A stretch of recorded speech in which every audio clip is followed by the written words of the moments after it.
All right, so we got danger, we got mountain lions here in a cabin, and we've got stairs. This is all right. Okay, so we were having a recent trip down to southern Utah, and one of our favorite places to look outside the freeway is Kolob Canyon. As you pass down past Cedar City, you can see it off to your left-hand side as you're traveling south, and it's a beautiful, beautiful canyon. It's part of Zion's National Park, but seldom do I go there because you have to pay the fee to get into the park, and it's not the main part of the park. It's not the place where you're going to find Angel's Landing. So I was down there with my wife, and we were just checking things out, and this is one of the hikes that we came up with. It was called the Taylor's Creek Trail. Anyway, so I'm here with my wife, and we're just going to kind of talk about the things that we saw and did.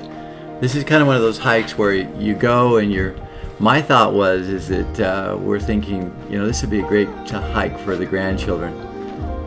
It's a little bit long. It's about 2.5 miles up, but it's got quite the spectacular view. So anyway, one of the fun things we did as we walked along is we counted how many times we crossed the stream as we went along this trail. Really pretty trail with lots of things to see on it. On a hot day it might be warm, but every time you cross the stream it gets cooler, and there's a big section where you're parallel to the stream, and the trees and plants have just grown over the trail, and so you're kind of walking through a section where you're almost completely covered, and it's a really fun, cool part of the trail. Yeah, it is. So what would you say the difficulty factor of this trail is? I mean, as far as, how fit do you have to be to be able to hike it? Well, I would say it is a beginner to intermediate. I didn't think that it was very difficult. It is a little bit longer, but it's not difficult in terms of climbing over rocks or going up steep hills. Yeah, and there's a lot of shade along this. It's kind of funny because when we went down to southern Utah, one of the reasons we were going down there is just to see if we could actually live down there. So we picked the hottest time of the year to go down and to do this hike, and it was like 105 degrees that day in St. George, but it was rather cool and pleasant up here on the mountain. And as we got further up and there was a lot of shade, it wasn't too bad. Did you think it was too hot? No, I didn't think it was too hot. You can see that we're wearing our big hats, and some sun protection on our arms, but I didn't think it was too hot. Yeah, and there was plenty to see. The canyon walls just get closer and closer as you climb up this, you go up this wash, I guess is what you call it. And the views were spectacular. I mean, as you can see in the video, it's just really amazing what you see in this canyon, the colors.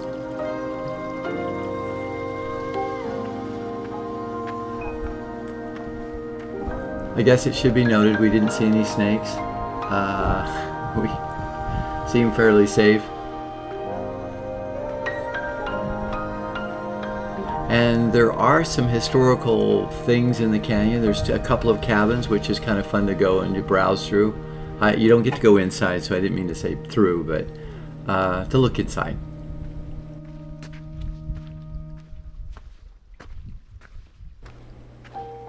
And I think on this particular day there was a recent flash flood. Tell us again.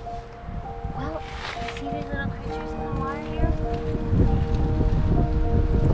I think they're dragonflies, because I read somewhere that they live in the water for 2 years and then they leave the water.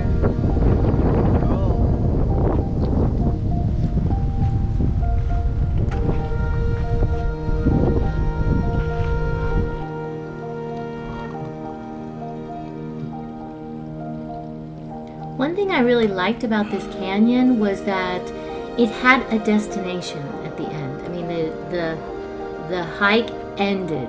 It didn't continue. And so you come to the end and then you can turn around. But it really isn't out and back. So if you wanted to try this hike, you could always just turn around and come back if you didn't make it to the end. That's a really nice thing. Instead of like a loop that you feel like, oh, you have to do the whole loop in order to get back to your car. This one you just go out and come back.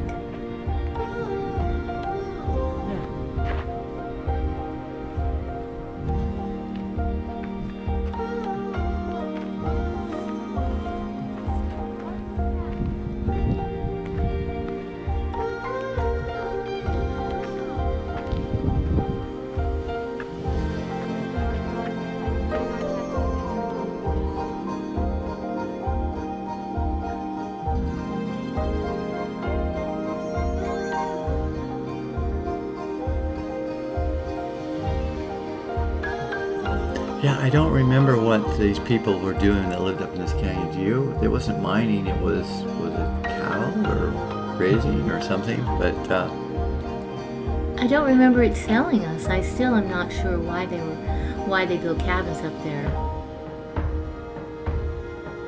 so Kimberly and I, we've done lots of hikes in Zion's National Park. So in the main part of the canyon, there's the really prestigious hikes, Angel's Landing, and on the other side of the canyon, there's a hidden canyon Hidden arch. hike, which also goes out on the face and also requires holding onto chains. I found this rather pleasant to see all the scenery of Zion's without having to hold on to a chain. So I'm not against the other, and it definitely is thrilling to be out on those other hikes. But this is a beautiful part of Zion's National Park that people don't usually see, because this is about 30 to 40 miles north of the main part of the national park. As you can see, we're now starting to get way up in the canyon, and the walls get really super high. And very, very beautiful.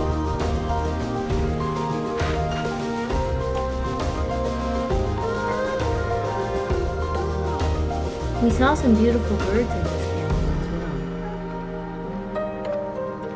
well. You can't get to Kolob Canyon from Zion's National Park. It's a canyon that's kind of separate, and so it has its own entrance off of I-15. And as you're driving down I-15, you look at the canyon and it's kind of hidden, and then at one point you get a glimpse down the canyon as you're perpendicular to it, and it's spectacular, this short 3-second view, and then you can't see it anymore as you're driving. And so we've always been interested in just coming up here and checking out this arm of Zion's. And we weren't disappointed. No, and you'll find that when you do come here, that you'll find that there's really not much traffic into here, not compared to the regular park. I mean, the regular park will have, 30 or 40,000 visitors, but this park only gets, less than 100. This part of, well, no, each day, I'm thinking.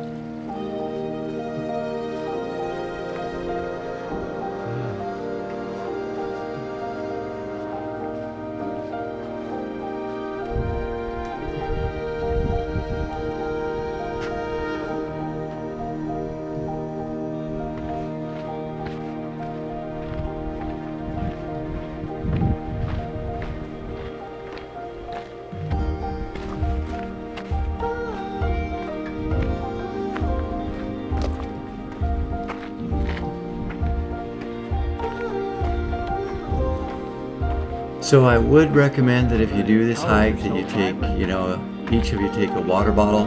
You're going to want some water as you hike along here, and I wouldn't count on there being a lot of flow in the streams. That's kind of hit and miss, and then you'd have to filter it anyway.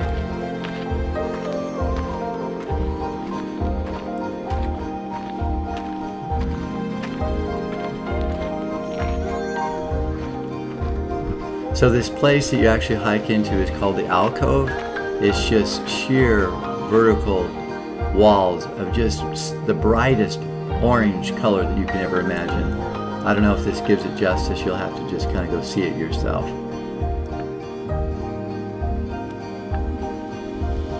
It could be called Weeping Rock because a lot of the rock is seeping water.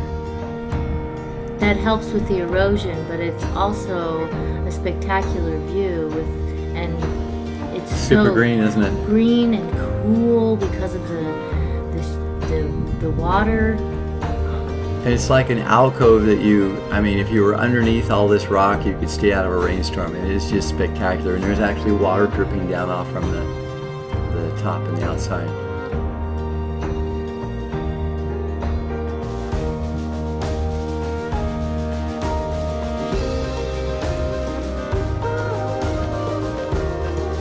So this hike didn't take us the amount of time they expect. They say plan for about 4 hours for this hike. I think it was closer to a 3-hour hike. We're on our way down now, but it was just a spectacular hike in both directions. So really highly recommend it. Easy to hike on the trail. There's not a chance of getting lost. The trail is just, like going down a freeway, but without the people.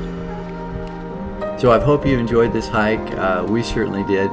This is going to be one that we put on our list of, hey, take the grandkids out because they'll enjoy it. It's, challenging, but not too challenging. So really, really enjoyable hike.